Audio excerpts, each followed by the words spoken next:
Thank you for listening to Followed by Mercy, where we think about surely goodness and mercy following us all the time, pursuing us, chasing us down. That's what God's doing. That's how He's working in your life. It ought to be one of the most exciting things you could ever imagine. Well, again today, I am joined by Chris Gardner, our oldest son. He's now like a co-host here on the program. So, Chris, I'm so grateful to have you here. You want to say a word? I'm excited about diving in again into the Ephesians chapter 1. Well, we're in Ephesians chapter 1, and we're going to do a little bit today on 18 and 19. For Ephesians 1, 18 and 19. Do you have that open right there in front of you right now, Chris, where you can read it to them? Yep.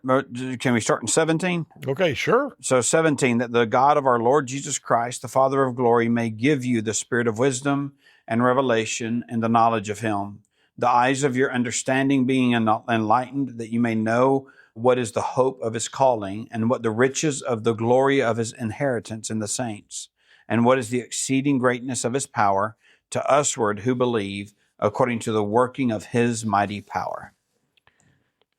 All right, you want to launch out into something off of 17 there?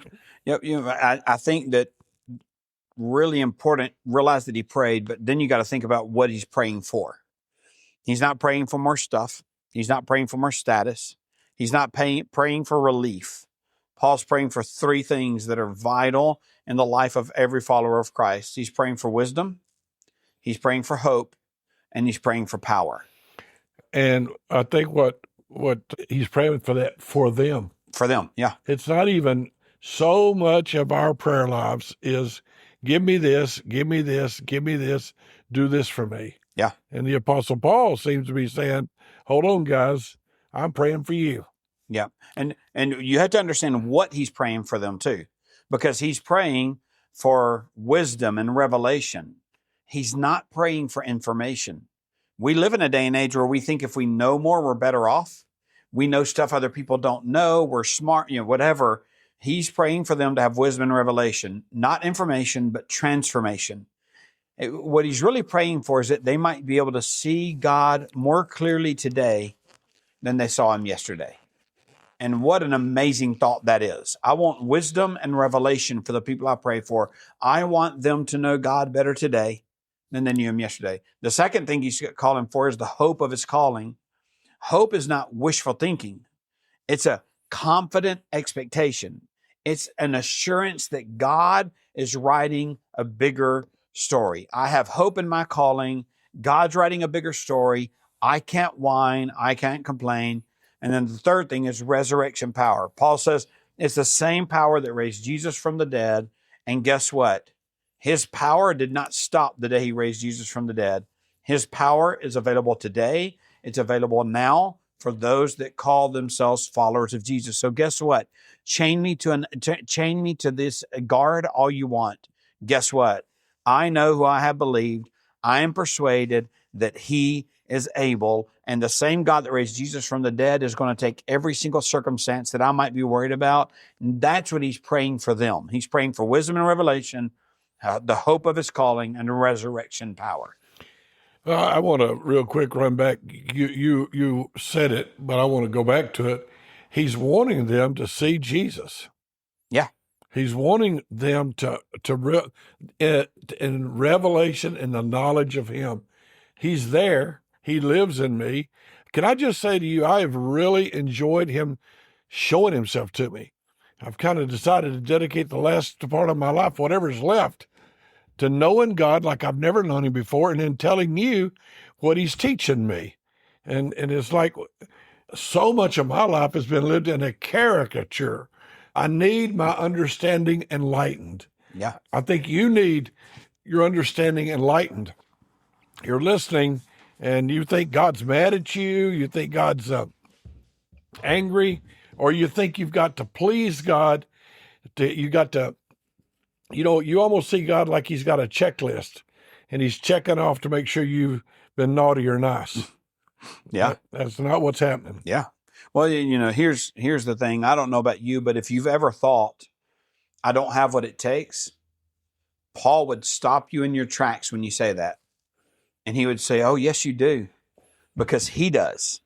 That's And right. he lives in you. And Christ in you, the hope of glory. Yeah, and we sit there and we go, I don't know, I can't do any more, I can't go any further. And Paul goes, stop it. It's not about that. It's about who lives in you. And if you understand his resurrection power. And, I love making the contrast of Paul in prison or, chained to a guard here, because think about it. Paul's in chains, but he's praying for your freedom. Yep. He's under guard, but he was praying that you would know God's power. He's cut off, but he's praying that your eyes would be open. I got cold chills just thinking about that. Think about it. Paul is sitting there saying, I want you. I would think Paul needs to know about God's freedom, but he goes, I know freedom. You can chain me up all you want. I have the freedom that comes from God alone. He's under guard, but he's praying that you would know God's power. He's cut off, but he's praying that your eyes would be open. That is what legacy is all about. That's what faith in action looks like. Because see, you're sitting there going, oh man, I don't have enough to pray for anybody else. But you have the heart of Paul that goes, even from the bottom, I can lift somebody higher. And what a powerful testimony of this man of God. Now, Chris earlier mentioned to you what hope is, but let's go back over that. Would you say that hope was? Hope's not wishful thinking. Hope is not, well, maybe one day. That's not what it is. It's confident expectation. It's a settled assurance that God is writing a bigger story.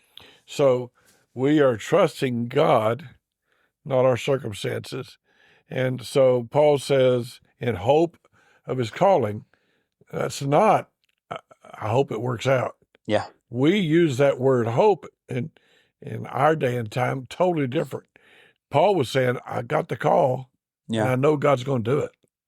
Paul was saying, how'd you put it? You called it a confident expectation. So read that way. The confident expectation of his calling. What does that mean? So when everything in you screams, I don't know if it's going to work, hope here is, no, God's going to work it out. Because God called me, he's going to work it out. God saved you, he's going to change you.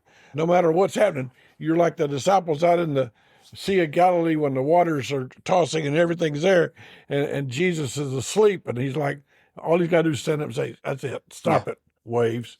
I've this written down as well. Hope isn't just a distant promise. It's a present reality for those that find themselves in Christ. And when you think about it, and this takes me to Romans 8:28, which of course Paul also penned. Paul wrote in Romans 8:28 that all things work together for good. But the way that Christians in 2025 use that is this: man, I just had my toe amputated, but all things work together for good. That's their approach to that reality. Is it's all things work together for good to them that love God and are called according to his purpose. So I'm just going to trust. That's not Paul at all. Paul is chained to a garden. He goes, and if he were quoting Romans 8:28, you look at him and you're like, Paul, I am so sorry you're dealing with this. And you go, what are you talking about? Man, all things. Don't you understand that I'm going, like, it would be it's not a downtrodden, oh, woe is me. All things work together for good. He's like, no, I'm chained to this guy. This is going to change his life.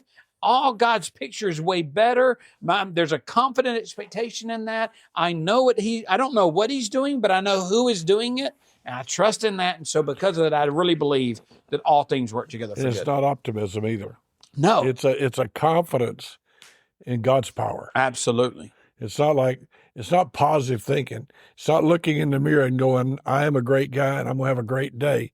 That's not what's happening. It's realizing what God is going to do. And no matter how bad the storm tosses you, you know this, your anchor holds and it's firm and it's secure and you cannot be sunk because God is at work in your life. And you don't have to worry about that. You don't have to be concerned about that. So when you're faced with betrayal or sickness and everything in you wants to give up, you need to hear this. Your calling is not canceled.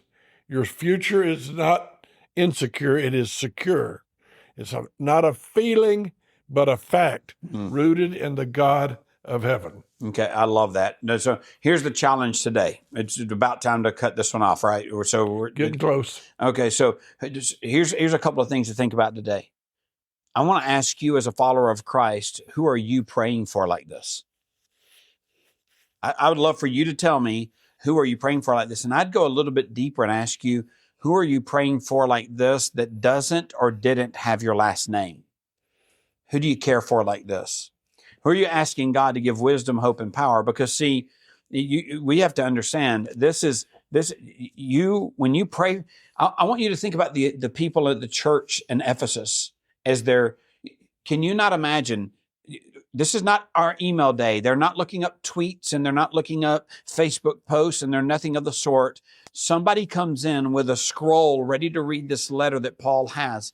Can you not imagine as they're walking from their house to gather together to hear this scroll, they're looking at each other and go, man, I wonder how Paul's doing. I hope he tells us how he's doing over there and what's going on with him.